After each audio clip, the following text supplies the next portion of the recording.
Learner, welcome back to my YouTube channel. आज का topic है क्लास 10th का चैप्टर नंबर 9 लाइट। लाइट के बारे में पढ़ेंगे। ठीक है, ये क्या हुआ करता था जब हम लोग स्टडी करते थे अपने टाइम पे, तो ये सबसे ज़्यादा चैप्टर प्रॉब्लम करने वाला हुआ करता था। ठीक है, क्योंकि हमारे जो टीचर होते थे ना उसको समझाने में थोड़ा सा ना नहीं समझा पाते थे अच्छे से।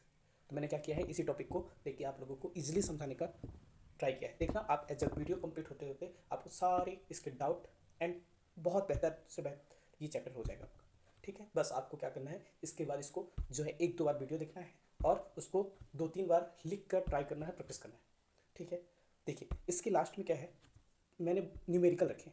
वो न्यूमेरिकल एज ए वीडियो में कंप्लीट कराना है ना पॉसिबल उतना ज़्यादा है नहीं। तो आप क्या करेंगे, मैंने पीडीएफ में उसको रख दिए हैं, है ना।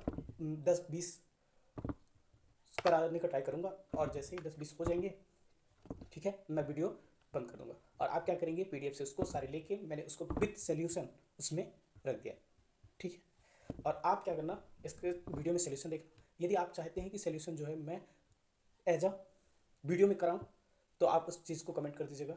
यदि ऐसे ही चाहते हैं कि नहीं सोल्यूशन हमको मिल जाए, तो क्या हो जाएगा, आप लोग उसको बोल दीजिएगा सर जैसे आप दे रहे हैं वैसे ही चाहिए। मैं एक्चुअली क्या करता हूँ, सोल्यूशन रख के टाइम बचाने का ट्राई करता हूँ, क्योंकि वन वे कम्युनिकेशन में ना ज़्यादा से ज़्यादा क्या आपको अच्छे से अच्छा क्या है कंटेंट मिल जाए। ठीक है, और आपके सारे एग्जाम कॉम्पिटेटिव एग्जाम क्वालिफाई हो जाए, ये इंपॉर्टेंट होता है। चलिए अब आते हैं अपने टॉपिक पे। टॉपिक क्या है, लाइट। लाइट में क्या क्या पढ़ेंगे, देखो ये थोड़ा सा मैंने फ्लो चार्ट में ओवरव्यू रखा है। ठीक है, अंदर मैंने सारे अच्छे से रखा है, उसको बताते चलूँगा। तो लाइट में सबसे पहले पढ़ते हैं अपन, क्या क्या पढ़ते हैं, प्रकाश का परावर्तन, रिफ्लेक्शन। ठीक है, तो रिफ्लेक्शन क्या होता है, कैसे होता है, आगे पढ़ेंगे। पहले अब इसके बारे में अपन जो है फ्लो चार्ट के माध्यम से पहले थोड़ा थोड़ा समझ लेते हैं। जैसे प्रकाश के परावर्तन के दो नियम होते हैं। एक तो होता है आपतन कोण बराबर परावर्तन कोण। ठीक है, ये आई आपतन कोण है और परावर्तन कोण रिफ्लेक्सिव को आर लिखा गया है। ठीक है, आपतित किरण और परावर्तित किरण व अविलंब एक ही तल में होते हैं। तो आपको पूछेगा प्रकाश के परावर्तन के कितने नियम हैं, तो दो है। ठीक है, आपतन कोण बराबर परावर्तन कोण, I equal to are, and आपतित कोण परावर्तित कोण और अभिलंब एक ही तल पे होते हैं, बनेगा। गोलाकार दर्पण क्या होता है, वो दो तरीके के दर्पण होते हैं, एक अवतल दर्पण होता है, एक उत्तल दर्पण होता है। उत्तल दर्पण एज उठा रहता है, देखिए उत्तल, उसके नाम से ही क्लियर है कि उसका तल जो है उठा हो। ठीक है, और अवतल दर्पण क्या होता है, वो थोड़ा सा धसा टाइप में रहता है। ठीक है, दर्पण संबंधित पद क्या है, फोकस, ये पढ़ेंगे ध्रुव। ठीक है, उसमें वक्रता केंद्र होता है, प्रधान कक्ष होता है, फोकस होता है ना, फोकस दूरी होती है। ये इंपॉर्टेंट टर्मोलॉजी है। तो पी ध्रुव को बोलते हैं, वक्रता केंद्र सी को बोलते हैं। ठीक है, फोकस एफ एंड फोकस दूरी को स्मॉल एफ से डिनोट करते हैं। दर्पण सूत्र क्या होता है, अभी आप क्या करो, इसको यहाँ से ये दर्पण सूत्र ही लर्न कर लो, 1/f equal to 1/v plus 1/q। ठीक है, आवर्धन में क्या होता है, m equal to h2 upon h1 equal to minus v upon u। ठीक है, आवर्धन जानेंगे अंदर वीडियो में क्या क्या है। अभी ये ओवरव्यू है कि आप ये इस वीडियो में क्या क्या आपको पढ़ने को मिलेगा। ठीक है, प्रकाश का अपवर्तन पढ़ेंगे, अपवर्तन के नियम पढ़ेंगे। अपवर्तनांक बराबर क्या होता है, एन बराबर सी अपॉन भी। लेंस लेंस एक उत्तल लेंस मिलेगा, एक अवतल लेंस मिलेगा आपको। ठीक है, लेंस से संबंधित पद, प्रकाशिक केंद्र ओ, फोकस दूरी कैपिटल एफ, फोकस, ठीक है, small F, focus capital F और फोकस दूरी स्मॉल एफ। लेंस सूत्र मिलेगा 1/f 1/v माइनस 1/u। ठीक है, आवर्धन क्या होता है, m equal to V upon U. Lens की क्षमता कैसे निकालते हैं, p बराबर पावर बराबर 1/f मीटर में, इसका जो लेंस की क्षमता का इकाई क्या होता है, डायोप्टर होता है। ठीक है, इतना चीज़ें हम क्या करेंगे इस चैप्टर में, इसमें यहाँ पढ़ेंगे। डन। तो मैंने आपको ये क्या कर दिया, एक ब्लू प्रिंट टाइप में मैंने इस चैप्टर के बारे में इसको बताया। अब चलिए डिटेल में पढ़ते हैं। अच्छा, लाइट, लाइट क्या है, तो लाइट जो है रिफ्लेक्शन, प्रकाश का परावर्तन क्या कहलाता है, किसी भी सतह से टकराकर क्या करता है, कोई भी सरफेस होगी उससे टकराकर प्रकाश का वापस लौटना क्या कहलाएगा, आपका परावर्तन कहलाता है। ठीक है, रिफ्लेक्शन कहलाता है, रिफ्लेक्ट करना। ठीक, लॉ ऑफ रिफ्लेक्शन क्या है, तो लॉ ऑफ परावर्तन के दो नियम कौन कौन से हैं सर, तो एक है आपतन कोण का मान परावर्तन कोण के मान के बराबर होता है। शॉर्ट फॉर्म में क्या लिखेंगे उसको, कोण आई बराबर कोण आर। ठीक है, तो ये हो गया आपतन कोण का मान परावर्तन कोण के मान के बराबर होता है। दूसरा क्या है, आपतित किरण, परावर्तित किरण अभिलंब एक ही तल पे होता है। कहने का मतलब इसमें ये है कि ये जो किरण आ रही है ये आपतित किरण हो गया। ठीक है, और ये किरण टकरा के यहाँ लौट गई, और ये, ठीक है, तो इसको क्या बोलेंगे, इसको आई बोलते हैं, इसको आर बोलते हैं रिफ्लेक्टिव, और ये अभिलंब को ए कर दे रहे हैं। तो इसमें ये जो है आपतित किरण है, ठीक है, आई वाली, और ये क्या है आर वाली रिफ्लेक्शन वाली, वो क्या है रिफ्लेक्ट वाली किरण है, परावर्तित किरण। ये तीनों क्या होते हैं, एक ही पॉइंट पे होते हैं। इसमें से थोड़ा सा लिखना वो होता है एज ए पॉइंट पूरे उसमें, तो आप समझ गए होंगे, है ना। नेक्स्ट, अब गोलाकार दर्पण मिलता है अपन, दर्पण देखे होंगे आप, है ना। तो उसमें दर्पण जो है गोलाकार दर्पण है, ठीक है। उसमें क्या होगा, दो तरीके के आपको मिरर, दो तरीके के मिरर मिलेंगे। एक होगा कॉनकेव मिरर, ये अवतल दर्पण होता है, ठीक है। कन्वर्जिंग मिरर होता है ये, ठीक। और एक, तो इसका उपयोग कहाँ कहाँ करते हैं, कन्वर्जिंग मिरर, तो इसका उपयोग अपन कहाँ करेंगे, सेविंग मिरर में, है ना। डेंटिस्ट यूज करते हैं उसमें, दांतों के उसमें, और हेडलाइट में यूज करते हैं इसको, ठीक है। और कॉन्वेक्स लेंस कहाँ होता है, तो कॉन सॉरी, मेरे से लेंस गलती से बोला जा रहा है। कॉन्वेक्स मिरर जो होता है ना, उसमें क्या है, इसमें अपसारी दर्पण होता है, ये क्या करता है, फैलाता है, कन्वर्जिंग, कन्वर्ज करता है, उसको समेटता है प्रकाश को, ठीक है। और ये क्या करता है, उत्तल दर्पण वाला फैलाता है। रियर व्यू ऑफ मिरर में, है ना, सिक्योरिटी मिरर में इनका उपयोग किया जाता है। अब आते हैं इंपॉर्टेंट टर्म में, तो वो पहले भी पढ़ चुके हैं, पी पोल होता है ना। सी सेंटर ऑफ कर्वेचर, वक्रता केंद्र कहलाता है उसको, कर्वेचर क्या पढ़ते हैं, सेंटर ऑफ कर्वेचर, है ना। इसीलिए उसको वक्रता केंद्र को सी से डिनोट कर देते हैं, सेंटर ऑफ कर्वेचर। मुख्य फोकस को क्या बोलते हैं, प्रिंसिपल ऑफ फोकस, तो मुख्य फोकस को प्रिंसिपल ऑफ फोकस, इसलिए उसको कैटल से डिनोट करते हैं, ठीक है। रेडियस ऑफ कर्वेचर को आर से डिनोट करते हैं, तो वक्रता की त्रिज्या बराबर आर, रेडियस ऑफ कर्वेचर, ठीक। फिर रिलेशन आर बराबर 2f होता है, तो आपकी वक्रता की त्रिज्या बराबर होता है फोकस, जो फोकस दूरी होगी, ये मुख्य फोकस नहीं हो, फोकस दूरी डबल कर देंगे तो आपकी क्या आ जाएगा, ये त्रिज्या आ जाएगी, वक्रता त्रिज्या आ जाएगी, ठीक है। मिरर फॉर्मूला क्या होता है, तो 1/f=1/v+1/u। देखिए, आपके कॉम्पिटेटिव एग्जाम में मिरर फार्मूला निकालने को नहीं पूछेगा, है ना। जबकि 10th क्लास में यहाँ से एक क्वेश्चन जो है उस तरीके से आता है कि आप मिरर, या तो लेंस सूत्र निकालने को बोल देगा या दर्पण सूत्र निकालने को बोल देता है ना। तो ये क्वेश्चन 10th वाले में आता है, लेकिन आपके कॉम्पिटेटिव एग्जाम में इससे बेस्ड न्यूमेरिकल आएंगे, है ना, या कि ये सीधे ही फॉर्मूला पूछ लेगा, ओके।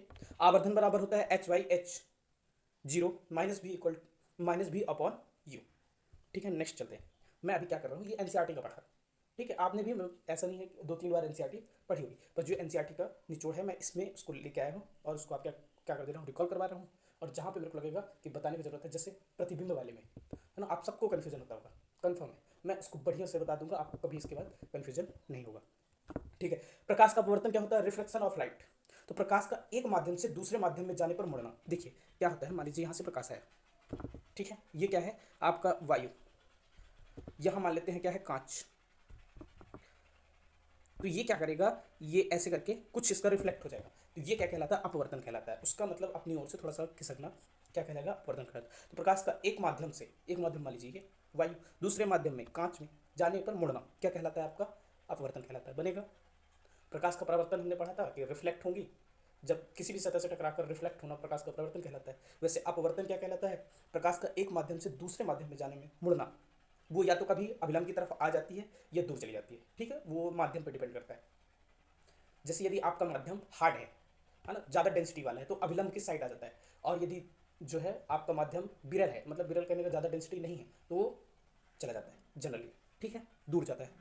लॉ ऑफ रिफ्रैक्शन क्या होते हैं, तो देखिए आपतित किरण, अपवर्तित किरण तथा अभिलंब एक ही तल पे होते हैं। देखिए ये ऐसे करके अभिलंब हो गया, तो ये आपतित किरण हो गया, ठीक है। अपवर्तित किरण ये हो गई, और ये क्या कहला जाएगा, अभिलंब कहला जाएगा बीच में। तो ये क्या होता है, एक ही तल में होते हैं, ये तल ये, ठीक है, कहने का मतलब ये। और ये जो क्या करता है, स्नेल लॉ लागू होता है इसमें, है ना, स्नेल लॉ को फॉलो करता है। स्नेल लॉ क्या होता है, आगे बढ़ेंगे। रिफ्रैक्शन ऑफ इंडेक्स अपवर्तनांक क्या होगा इसका, तो एम बराबर c/v। सी क्या है, निर्वात में प्रकाश की चाल है, और भी क्या होता है यहाँ पे, भी प्रकाश, माध्यम में प्रकाश की चाल है। तो सी मतलब जो है निर्वात में बिना बिना किसी व्यवधान के, निर्वात का मतलब होता है किसी भी तरह का डिस्टर्बेंस ना, है ना, वहाँ पे प्रकाश की चाल। अब भी जो माध्यम होता है, उस माध्यम में कांच में कितना चाल है उसकी, आपने पढ़े होंगे उसमें, ठीक है। अब थोड़ा सा लेंस में आते हैं, लेंस कॉन्वेक्स लेंस, उत्तल लेंस, है ना। उत्तल लेंस क्या करता है, अभिसारी होता है, देखो दर्पण का उल्टा हो जाता है लेंस। अब यहाँ पे उत्तल लेंस जो है ना अभिसारी है, वो चीज़ों को क्या कर रहा है, कॉन्वेक्स लेंस बोलते हैं इसको, क्या बोलते हैं, कॉन्वेक्स, वो चीज़ों को समेट रहा है। तो ये उत्तल लेंस का उपयोग किस में किया जाता है, कैमरा में, देखिए आजकल कैमरे में आते हो, है ना, माइक्रोस्कोप में, एंड मैनिफिसिंग मैनीफाइंग ग्लास में, मैग्नीफाइंग ग्लास में यूज करते हैं। एंड कॉनकेव लेंस का उपयोग कहाँ किया जाता है, कॉन्वेक्स उत्तल लेंस, कॉनकेव अवतल लेंस। तो ये अपसारी होता है, ये क्या करेगा, उसको फैलाएगा, तो मायोपिया करेक्शन में। चलिए अब lens formula 1/f equal to 1/v minus 1/u। ये सब आपको लर्न करने पड़ेंगे, तभी आपसे न्यूमेरिकल आगे चल के बनेंगे, नहीं तो नहीं बनेंगे। ठीक है, तो इनको 2-3 बार पढ़िए, 2-3 बार वीडियो देखिएगा, लर्न हो जाएगा। फिर power of lens, power of lens बराबर क्या होता है 1/f, 1/f। यूनिट क्या होती है डायप्टर, इसकी पावर ऑफ लेंस की। अब आते हैं ह्यूमन नेत्र में। मानव नेत्र क्या होता है, रेटिना प्रतिबिंब पर बनता है। अच्छा देखिए, मानव नेत्र से एक क्वेश्चन पक्का पूछता है, ठीक है, एक क्वेश्चन आता ही आता है, पूछेगा प्रतिबिंब कहाँ बनता है, तो आपको आंसर करना है रेटिना। प्रकाश नियंत्रित कहाँ करता है, आइरिस। जो आपकी आइरिस क्या होती है, जो काली काली पत्ती दिखती है, उसके अंदर आइरिस होता है। वो क्या करता है, कितना प्रकाश आँख, जैसे देखेंगे आप अंधेरे में आपका आँख थोड़ा सा बड़ा बड़ा रहता है, जैसे लाइट आता है ना, ज़्यादा लाइट पड़ता है तो आँख थोड़ा छोटी हो जाती है ना, ज़्यादा लाइट में, तो वो कंट्रोल करने के लिए आइरिस होता है। प्रकाश नियंत्रित, तो सीधा क्वेश्चन आएगा कि प्रकाश नियंत्रित कौन करता है, आइरिस करती है। ठीक है, प्रकाश का प्रवेश द्वार कौन सा है, तो प्यूपिल, पुतली। ठीक, आइस लेंस क्या होता है, आई लेंस फोकस बनाता है, तो जो आई लेंस होता है वो फोकस बनाएगा, बन जाएगा। डिफेक्ट ऑफ विजन, डिफेक्ट्स, अब देखो दृष्टि दोष आते हैं, इनका जैसा नाम है ना, जस्ट उल्टा इनका वो रहता है। जैसे देखो निकट दृष्टि दोष होगा, तो क्या क्या यूज करेंगे, कॉनकेव लेंस। कॉनकेव उत्तल होता है क्या उत्तल, आप कमेंट में बताइएगा। ठीक है, हाइपर हाइपर मेट्रोपिया, वो मायोपिया है, ये हाइपर मेट्रोपिया है। तो इसमें जो है दूरदृष्टि में किसका उपयोग करते हैं, कॉन्वेक्स का। ठीक है, तो कॉनकेव लेंस कौन सा होता है बताइएगा। ठीक है, प्री प्रिसेबियोपिया, प्रेसिबियोपिया जरा दूरदृष्टि दोष इसको बोलते हैं। ठीक है, इसको करेक्शन करने के लिए बाईफोकल लेंस का उपयोग करते हैं। इसमें क्या होता है, देखो मैं आपको बताता हूँ, निकट दृष्टि दोष में आपको दूर की वस्तुएं नहीं दिखी है, उसमें देखने में प्रॉब्लम होगा। वो क्यों प्रॉब्लम होता है, क्योंकि आपका जो है ना प्रतिबिंब बाहर जा रहा होता है, तो अपन कॉन्वेक्स उत्तर लेंस लगा देते हैं, सॉरी कॉनकेव लगा देते हैं, जिससे क्या हो जाता है, दूर होता है। ठीक है, नेक्स्ट आगे चलते हैं। आप देखिए ये है मेन, एक्चुअली मैं यहाँ पढ़ाने आया हूँ तो इसके लिए पढ़ाना है कि किसी अवतल दर्पण द्वारा बिंब की विभिन्न स्थितियों के लिए बने प्रतिबिंब। बिंब कहने का मतलब वस्तु जो है ना वो कहाँ रखी है, कहाँ पे है, तो कैसे बनेगी। ठीक है, तो देखिए ये डायग्राम से समझो आप। ठीक है, फर्स्ट बोल रहा है कि जब यहाँ देखिए जो है वस्तु अनंत पर होगी तो प्रतिबिंब कहाँ बनेगा, फोकस पे। और कैसा बनेगा, साइज कैसा होगा, छोटा होगा, बिंदु साइज होगा। अब कैसा, उसकी प्रकृति कैसी होगी, वास्तविक होगा, उल्टा होगा। इसका डायग्राम देखो, ये है ए वाला, ये वस्तु रखी है, कहाँ रखी है, अनंत पर रखी है। ठीक है, तो इसका जो वो बनेगा प्रतिबिंब कहाँ बनेगा, फोकस पे बनेगा। ठीक है, और जितने इधर बनते हैं ये दर्पण के अंदर साइड, वो कैसे बनते हैं, हमेशा जो है उल्टा बनेगा। ठीक है, ध्यान रखिएगा। तो जो भी दर्पण के इधर बनेंगे इस साइड, वो सारे उल्टे होंगे। तो ये अनंत पर रखेंगे तो ये क्या बनेगा, यहाँ पे जो फोकस पे बनेगा प्रतिबिंब। तो सीधे क्वेश्चन पूछता है कि जब वस्तु जो है वो अनंत पर रखी होती है तो प्रतिबिंब कहाँ होगा, फोकस पे। कैसा होगा, छोटा होगा, क्योंकि जब बहुत दूर वस्तु रखी है उसको छोटा बनाएगा वो। ठीक है, बिंदु के साइज का होगा। अब प्रतिबिंब की प्रकृति जो होगी वास्तविक होगा और उल्टा होगा, बन जाएगा।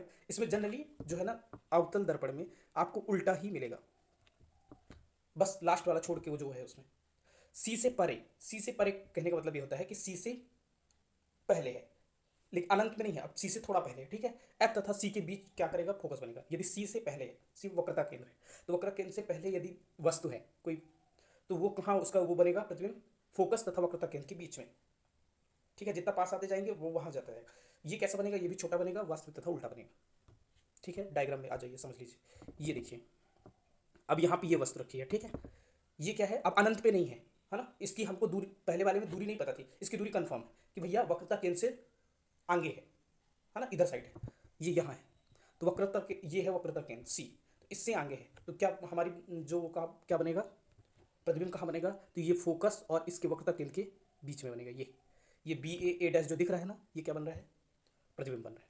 ठीक है, और ये मिरर की इस साइड बन रहा है, इसलिए क्या होगा, उल्टा होगा, है ना, अब वास्तविक है। चलिए नेक्स्ट क्या है, नेक्स्ट जो है वो ये है कि जब वस्तु जो है वक्रता केंद्र पे होगी तो प्रतिबिंब कहाँ बनेगा, वक्रता केंद्र पे ही बनेगा। और कैसा बनेगा, सेम साइज का बनेगा। ठीक है, अब वास्तविक उल्टा होगा, साइज उसका क्या होगा, सेम होगा। देखिए वक्रता केंद्र के पहले जो होंगे वो सारे छोटे होंगे, अब वक्रता केंद्र की तरफ जैसे जैसे वक्रता केंद्र पे ही आ गए अपन, ठीक है, तो उसमें क्या हो जाएगा, सेम साइज का बन जाएगा। ठीक, अब जब यहाँ वक्रता केंद्र से और अंदर दर्पण के साइड चलते जाएंगे तो वहां से बड़ा बनना स्टार्ट हो जाएगा। तो देखिए वक्रता केंद्र वाला देखिए, ये यहाँ पे वक्रता केंद्र पे ये है, कोई वस्तु रखी है। ठीक है, अब ये वस्तु क्या है, वक्रता केंद्र पे है, तो क्या होगा, इसका प्रतिबिंब यहीं पे बनेगा। ठीक है, उसी के सेम आकार का बनेगा, उतना ही बनेगा। समझ पाए आप? अब उल्टा क्यों बन रहा है, क्योंकि ये दर्पण के इधर बन रहा है, जो दर्पण के उधर जाएगा, जैसे ये देखिए एफ वाला, ये प्रतिबिंब यहाँ बन रहा है ना, तो ये सीधा हो जाता है। दर्पण के अपोजिट साइड में जब बनता है प्रतिबिंब, सीधा बन जाता है। ठीक है, चलिए आगे वाला पढ़ते हैं। जब वक्रता केंद्र और फोकस के बीच, ये क्या है, एफ, एफ क्या है अपना, कैपिटल एफ, फोकस। तो जब वक्रता केंद्र सी तथा फोकस के बीच वस्तु रखी है, वक्रता केंद्र के अंदर आ गई और फोकस के इसके, तो ये जो है क्या करेगा, अब ये सी से जो है वो बढ़ता जाएगा, क्या, प्रतिबिंब अब इधर बढ़ता जाएगा वक्रता केंद्र के बाहर।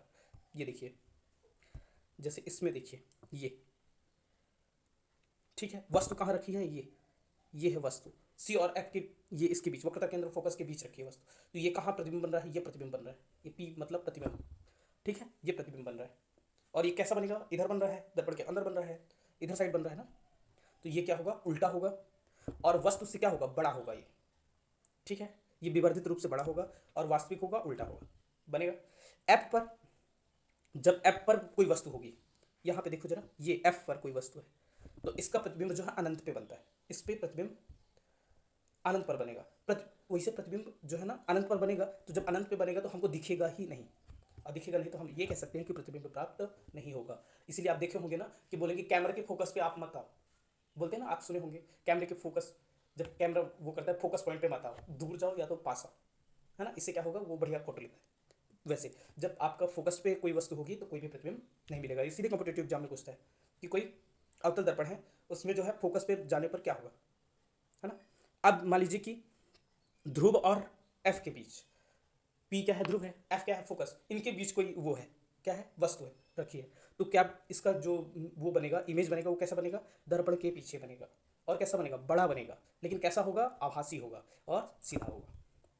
देखो जरा ये डायग्राम में, ये देखो यहाँ पे वस्तु है, ये भी डिनोट कर रहा हूँ वस्तु को, ठीक है, और यहाँ पे ये क्या हो जा रहा है, ये प्रतिबिंब बन रहा है, ये इधर जा रहा है, तो क्या हो जाएगा, ये हमेशा सीधा होगा और आभासी होगा। समझ में आया क्या? आप एक बार क्या करना, यहीं से वीडियो को फिर से दोबारा उसी को रिपीट करके समझना कि मैंने क्या क्या बोला है। ठीक है, नेक्स्ट। अब ये देखिए उत्तल दर्पण का, देखिए उत्तल दर्पण का छोटा है, उत्तल दर्पण का कैसे बनता है, यदि वस्तु अनंत पर है तो फोकस पे, फोकस एफ पर दर्पण के पीछे, देखो जरा, ये वस्तु अनंत पर है, यहाँ पे वस्तु कोई, ये है वस्तु, ये भी अनंत पर लिखा है, ये वस्तु हो गई, तो वस्तु अनंत पर है तो ये कैसे बनता है, ये यहाँ बनता है, यहाँ, ठीक है, अनंत पर, तो उसका जो वो बनता है, दर्पण कहाँ बनेगा, एफ के पीछे, आभासी और सीधा होगा। तो अपना एफ कहाँ है, एफ ये इसके पीछे बनेगा, ठीक है, और कैसा होगा, आभासी होगा। किधर है, ए डैश बी डैश इसमें लिखा है, चलिए ये वाला हो जाएगा, और ये छोटा होगा, बिंदु के साइज का होगा, यहाँ कहीं बनता है, ये वाला है यहाँ पे, ठीक है। और दूसरा अनंत तथा दर्पण के ध्रुव के पी के बीच, अब ये अनंत तथा ध्रुव के बीच इधर रहेगा, ये देखिए अनंत से अध्रुव के बीच कहीं पे भी होगा, तो ये सीधा कहाँ बनेगा, आभासी तथा इसका सीधा बनेगा, और पी तथा एफ के बीच बनेगा, ये बना है, देखो ये प्रतिबिंब है, पी और एफ के बीच बनेगा, ठीक है, और कैसा बनेगा, छोटा बनेगा। उत्तल दर्पण वाला ना, यही सेम कहानी प्रतिबिंब की लेंस में भी आएगी, ठीक है। तो देखता हूँ आज लेंस ज़्यादा होगा, उसको नहीं वीडियो में कवर करेंगे, ताकि आप लोगों को क्या कन्फ्यूजन ना हो। अभी आज दर्पण वाला आप क्या करना, प्रतिबिंब को अच्छे से प्रैक्टिस कर लेना, ठीक है। चलिए गोली दर्पण में परिवर्तन देखिए, अब यहाँ ये चिन्ह परिपाटी ना बहुत इंपॉर्टेंट है, बहुत बहुत इंपॉर्टेंट। यदि कोई जो है ना चीज़ें इधर बन रही हैं, डायग्राम इधर बन रहा है, इधर साइड, बाएं साइड, तो क्या करेंगे, उसको जो है अपन बाईं ओर की दूरी को माइनस से डिनोट करते हैं, ये लिखा है, ठीक, और इधर जो दाईं ओर होता है उसको प्लस से, जो ऊपर की साइड जाएगा उसको प्लस से, और नीचे की साइड जो जाएगा माइनस के साइड से। इसको जो है क्वेश्चन में और क्लियर कर दूंगा, क्वेश्चन आगे है उसमें अच्छे से समझा दूंगा, ठीक है। नेक्स्ट, जैसे देखिए किसी मोटर, एक क्वेश्चन है बढ़िया सा एनसीईआरटी का है, उसी टॉपिक में था, किसी ऑटोमोबाइल के पीछे दृश्य देखने के लिए उपयोग होने वाले दर्पण, उत्तल दर्पण की वक्रता त्रिज्या कितनी है, 3 मीटर, है ना। तो यदि इस बस के इस दर्पण में 5 मीटर की दूरी पर स्थित है, तो प्रतिबिंब की स्थिति, प्रकृति तथा साइज ज्ञात करना है। तो देखो वक्रता त्रिज्या r बराबर 3 दिया है, क्योंकि वक्रता त्रिज्या क्या होती है, हमेशा उसके इधर साइड होती है, तो वो प्लस में डिनोट करेंगे। देखिए वक्रता त्रिज्या देखो कहाँ है, यहाँ चिन्ह परिपाटी में, यहाँ होती है ना वक्रता त्रिज्या, आर, तो इधर प्लस में डिनोट करेंगे उसको। फिर बिंब दूरी माइनस, उल्टे साइड इधर होगी। अब प्रतिबिंब दूरी हमको ज्ञात करना है भी, और ये क्या हो जाएगा, ऊंचाई हाइट कितनी है वो भी ज्ञात करना पड़ेगा, है ना। फोकस दूरी बराबर क्या होता है, त्रिज्या बट ये capital R radius but upon 2, तो ये 3 का 2 कर देंगे तो 1.5 मीटर हो जाएगा, क्योंकि उत्तल दर्पण का मुख्य फोकस दर्पण के पीछे होता है। ठीक है, अब ये क्या कर देंगे, ये फॉर्मूला यूज कर देंगे, फॉर्मूला में वैल्यू पुट कर देंगे 1/v, तो भी ही तो निकालना है अपन को, है ना। 1/f, एफ फोकस निकल आएगी 1.5, ये पूरा वैल्यू पुटिंग करेंगे, सॉल्व करेंगे, आंसर आ जाएगा। ठीक है, नेक्स्ट क्वेश्चन ये सेम भी है। एच हाइट इसमें दिया है कि कोई भी 4 सेंटीमीटर साइज का बिंब, बिंब मतलब वस्तु किसी 15 मीटर फोकस दूरी के अवतल दर्पण पर 25 सेंटीमीटर की दूरी रखा है, दर्पण से कितनी दूरी पर किसी पर्दे को प्रतिबिंब प्राप्त हो जाए, तो आप क्या करेंगे, ये देखिए इसकी वैल्यू यू क्या हो जाएगा, बिंब की दूरी 25 सेंटीमीटर, फोकस दूरी कितनी है एफ, ये 15। ठीक, ये तो सब क्वेश्चन में ही दिया था। अब आपको प्रतिबिंब दूरी ज्ञात करना है और उस प्रतिबिंब साइज ज्ञात, ठीक है, प्रतिबिंब साइज ज्ञात करना है, वो वस्तु साइज दिया है। ठीक है, कंफ्यूज मत होइएगा, एच डैश का मतलब होता है प्रतिबिंब का साइज। अब इसमें वैल्यू पुट कर देंगे, ये मान आ जाएगा। तो ये कैसे वस्तु बनेगा, पर्दे के दर्पण को सामने 37.5 सेंटीमीटर दूरी पर रखने पर प्रतिबिंब वास्तविक बनता है। ठीक है, अब ये देखिए, ये क्वेश्चन मैंने क्वेश्चन उसमें रखे थे, मैंने उसको सॉल्व कराया। उत्तल दर्पण की फोकस दूरी ज्ञात करने के लिए वो कितना, त्रिज्या 32 सेंटीमीटर है, तो आर बराबर क्या दिया है, 32 सेंटीमीटर। फॉर्मूला क्या होता है, एफ बराबर आर बाई 2, मान लीजिए 32/2 16, आंसर। कोई अवतल दर्पण के सामने 10 सेंटीमीटर की दूरी पर वस्तु रखी है, 3 गुना आवर्धित बड़ा वास्तविक प्रतिबिंब बनता है, तो प्रतिबिंब दर्पण से कितनी दूरी पर है, तो यू बराबर -10, एम बराबर -3, तो ये इसको एम बराबर क्या होता है, -v अपॉन, ये फॉर्मूला वैल्यू पुट करेंगे, आंसर आ जाएगा। ऋण चिन्ह क्या बताता है, ऋण चिन्ह जो है यह प्रतिबिंब के दर्पण के सामने बना है, ये बताता है। प्रतिबिंब दर्पण से 30 सेंटीमीटर की दूरी पर बनेगा, कहने का मतलब ये देखिए। और आंसर, वायु में गमन करती प्रकाश की एक किरण, ये पूछ रहा है, वायु में गमन करती प्रकाश की एक किरण जल में तिरछी प्रवेश करती है, क्या प्रकाश किरण अभिलंब की ओर झुकेगी अथवा अभिलंब से दूर हटेगी। तो देखो, वायु में गमन करती प्रकाश की किरण जो है ना, प्रकाश की किरण अभिलंब की ओर झुकेगी, क्यों, क्योंकि जल का जो वायु की अपेक्षा अधिक प्रकाशिक सघन माध्यम है, कहने का मतलब उसका डेंसिटी जल का ज़्यादा होता है एज एयर के हिसाब। तो वो क्या होता है, जब डेंसिटी ज़्यादा होता है तो मैंने बताया कि अभिलंब के साइड जो है झुकती है। ठीक है, इसका कैसे अपन ऐसे बना सकते हैं, इसको देखिए, ये कहने का मतलब ये वो है ना, मीडियम इधर ऐसे, ये हो गया ये, और बस ये ऐसे हो जाएगी, झुकेगी, इधर साइड झुकती जाएगी। ठीक है, ऊपर क्या हो जाएगा, वायु हो जाएगा, एयर, और नीचे क्या हो जाएगा, वाटर हो जाएगा। चलिए, अब दूसरा क्वेश्चन है, प्रकाश वायु से 1.50 अपवर्तनांक की कांच की प्लेट, तो देखो कांच का जो प्लेट है ना उसका अपवर्तनांक, मतलब सिर्फ आप कांच का अपवर्तनांक याद कर लीजिए 1.5, तो कांच में प्रकाश की चाल कितनी होगी, तो n बराबर 1.5। ठीक है, सी प्रकाश का चाल बराबर क्या होता है, 3 × 10⁸ मीटर पर सेकेंड, ये किस में है, निर्वात में है। ठीक है, अब सूत्र निकालेंगे, एन बराबर क्या होता है, सी अपॉन भी। ठीक है, अपन को एन की वैल्यू दिया है तो इसी में भी वैल्यू पुट कर सकते थे, उसको चेंज कर लिए, वी इधर कर दिए। ठीक है, मान रख देंगे, वैल्यू पुट कर देंगे, आंसर आ जाएगा। कांच में प्रकाश की चाल कितनी होती है, 2 × 10⁸ मीटर पर सेकेंड। इसीलिए ऑब्जेक्टिव क्वेश्चन भी पूछ लेते हैं। ठीक है, सॉल्व करने के लिए भी दे देगा, बन जाएगा क्या, करके देखिएगा, नहीं बने तो कमेंट बॉक्स या मेरे व्हाट्सएप नंबर पे भी आप इसको भेज दीजिएगा। सारणी 9.3 से देखो, वो छोड़ो, सारणी से अधिकतम प्रकाशिक घनत्व के माध्यम से तथा न्यूनतम प्रकाशिक घनत्व के माध्यम को ज्ञात कीजिए। अधिकतम प्रकाशिक घनत्व वाला माध्यम हीरा है, डायमंड का जो है सबसे ज़्यादा प्रकाशिक घनत्व होता है, कहने का मतलब वो ज़्यादा सघन होता है, तो वो क्या करता है, किरणों को ना ज़्यादा समेट देता है।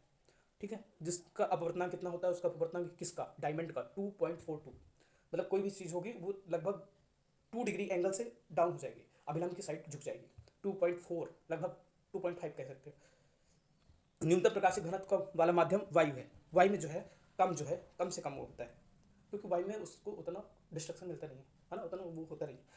आपको किरोसिन, तारपीन के तेल तथा जल दिए गए, इनमें से किसमें प्रकाश सबसे अधिक तीव्र गति से चलेगा। अब आपको इनके अपवर्तनांक याद होंगे तभी बनेगा, है ना। तो जल का अपवर्तनांक होता है 1.33, केरोसिन का 1.4, आप एक दशमलव तक याद करो, 1.3 जल, 1.4 केरोसिन, एंड तारपीन का जो तेल होता है 1.47। तो जल का अपवर्तनांक सबसे कम है, तो प्रकाश का सबसे अधिक गति इसी में होगा, क्योंकि रोकने वाले उसमें अपवर्तनांक का मतलब उसमें रुकावट नहीं है। ठीक है, हीरे का अपवर्तनांक कितना होता है, 2.42। इस कथन का क्या अभिप्राय है, कहने का मतलब अपवर्तनांक जो होता है ना वो क्या होता है, n/c/v, प्रकाश की चाल वाला। वैल्यू पुट करते हैं, अर्थात हीरे में प्रकाश की चाल निर्वात प्रकाश की चाल का 1/2 गुना 2.42 गुना है। ठीक है, निर्वात की अपेक्षा हीरे में प्रकाश 2.4 गुना धीमी गति से चलता है, क्योंकि वहाँ ज़्यादा डिस्टर्बेंस वो आ जाता है, डिस्ट्रक्शन आ जाता है, उसको डिस्ट्रक्शन तो नहीं कहना चाहिए, है ना, उसको रुकावट रोकने के लिए बहुत सारी चीज़ें आती हैं, धीमा हो जाता है। अब मैंने ये टेबल दे दिया है, आप इसको टेबल को वाई को जैसे 1 पॉइंट सबसे कम होता है, हीरे का सबसे ज़्यादा होता है। ठीक है, बर्फ, जल, एल्कोहल, केरोसिन, बस 3-4 ठो तो जरूर याद कर लीजिएगा। वायु हो गया 1.003, बर्फ का 1.3, है ना, जल का 1.3 होता है इसका, एल्कोहल का 1.36, केरोसिन का 1.44, 2-4 ठो याद कर लेंगे चल जाएगा। ठीक है, इनको छोड़ सकते हैं, संगीत वाला, बेजीन वाला, ये वाला मत पढ़िएगा इसको। ठीक है, नेक्स्ट चलते हैं। अब क्या करेंगे, इससे जो है ना अगले पार्ट में यहाँ से कर देंगे, क्योंकि ये लेंस वाला, प्रतिबिंब का लेंस वाला स्टार्ट हो रहा है, और लेंस में आप क्या हो जाएंगे, कंफ्यूज हो जाएंगे। तो आज सिर्फ दर्पण पढ़िए, कल लेंस सेकेंड पार्ट में इसके पढ़ेंगे। ठीक है, थैंक यू फॉर वॉचिंग। ऐसी वीडियो देखने के लिए हमको सब्सक्राइब कीजिए, लाइक कीजिए और शेयर कीजिए।